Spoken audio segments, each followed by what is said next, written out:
আজ থেকে 40-42 বছর আগেকার কথা বলছি।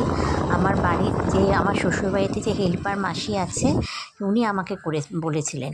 তো ওনাদের বাড়ি তাহিরপুর থেকেও অনেকটা ভিতরে, অন্য গ্রামে। আর ওনার মামাবাড়ি ছিল আরেকটা গ্রামে। তো তখন রাস্তা মানে মেঠো রাস্তা ছিল, আর রাস্তা কলা বাগানের মধ্যে দিয়ে আর বাঁশবাগানের মধ্যে দিয়ে তখন যেতে হতো। আর চতুর্দিকে মাঠ, আর মাঠে ইতস্তত করে কয়েকটা করে বাড়ি, সেরকম কোনো বাড়ি ছিল না, সবই টিনের বাড়ি। আর এখানে মাসি তখন তাঁতের কাজ করতো। তাঁতের কাজ সেরে সেদিনকে যেতে একটু সন্ধে হয়ে গেছিলো। তো ওখানে কি হয়, সন্ধেবেলায় 7:30-8টা নাগাদ সবাই খেয়ে দিয়ে শুয়ে পড়ে। তো মাসি সেদিনকে হ্যারিকেন নিয়ে তো রাস্তা দিয়ে যাচ্ছিল। হঠাৎ কিছু দূর যাওয়ার পরে দেখে যে পাশ দিয়ে আর একটা ভদ্রমহিলা যাচ্ছে। তো ভদ্রমহিলার মাথায় পুরো ঘোমটা দেওয়া, অনেকটা ঘোমটা দেওয়া। তা মাসি ভেবেছে বোধহয় আর একজন সঙ্গী পাওয়া গেছে। তা মাসি জিজ্ঞেস করেছে, কী গা, তুমি কোথায় যাবা? হ্যাঁ, তো উনি সেরকম করে কোনো কথা বলছে না। তো মাসি বলছে, কী গো, শুনতে পাচ্ছ না? সে মাসির মতন বলে যাচ্ছে। তারপরে মাসি ভাবলো যে ও হয়তো কালা, কিছু বোঝে না। হ্যাঁ, তারপরে মাসি ওকে যেই ছুঁতে গেছে, ছুঁয়ে জিজ্ঞেস করতে গেছে, তখন দেখে যে সারা শরীর ওর ঠান্ডা একদম। এবারে মাসির তখন একটু ভয় লেগে গেছে। আর মাসিদের ওখানে সবাই ভূত বিশ্বাস করতো বলে সবার কাছে একটা করে তাবিজ থাকতো, আর একটা করে মন্ত্র পড়তো। তো মাসিও সেরকম তাবিজ ধরে মন্ত্র পড়তে শুরু করেছে।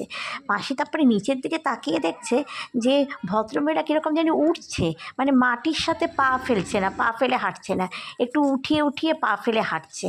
তো মাসির তখন খুব ভয় লেগে গেল। তো মাসি তখন জোরে জোরে রাম নাম চিৎকার করতে করতে তাবিজ ধরে হাঁটতে লাগলো। আর ওই ভদ্রমহিলা যত মাসি এগোচ্ছে, ভদ্রমহিলা তার থেকেও বেশি দূরে এগোচ্ছে। হঠাৎ মাসি দেখে যে একটা শো করে একটা আওয়াজ। আর তখন মাসি এদিক ওদিক তাকিয়ে দেখছে যে ভদ্রমহিলা নেই। হ্যাঁ, তারপরে আবার কিছুক্ষণ পরে আবার তখন মাসির প্রচণ্ড ভয় লেগে গেছে। ভয় লেগে মাসি হাত পা সব ঠান্ডা হয়ে গেছে। হ্যাঁ, তখন ভদ্রমহিলা কোথায় যে চলে গেল মাসি সেটা বুঝতে পারলো না। আর শুধু একটা কথা মানে ভেসে আসছিল নাকে সুরে, যে আমার আত্মা শান্তি পায়নি, তুই গিয়ে বল যে ভালো করে আমার আত্মার শান্তির জন্য পিণ্ডি দিতে। আসলে মাসিদের পাড়ার ওখানেই একজনের গলায় দড়ি দিয়েছিল ওই বাঁশবাগানে মহিলা। সেটা তাও বছর মাসি মানে জবেকার ঘটনা বলছি, তার 2-3 বছর আগেকার। কিন্তু তখনও ওর আত্মার তৃপ্তি পায়নি।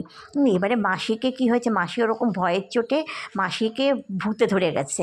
তো মাসি এবারে ছাড়াতে ওখানে গেছে। মাসি বাড়িতে গিয়ে খুব অস্বাভাবিক আচরণ শুরু করেছে। সব ভেঙে ফেলছে, কাঁচা মাছ খাচ্ছে, ভাতের হাঁড়ির মধ্যে হাত ঢুকিয়ে দিচ্ছে গরম হাঁড়িতে। এরকম দেখে বাড়ির লোকেরা সব ভয় পেয়ে ওঝা ডেকেছে। এবার ওঝা এসে অনেক ঝ্যাঁটার বাড়ি ঝাড়ঝুড় দিয়ে তারপরে সে ভূত তাড়ায়। হ্যাঁ, তখনকার দিনে গ্রামে এরকমই হতো। এখন তো আমাদের কাছে এগুলো সব গল্প মনে হয়। এগুলো দেখুন কীরকম।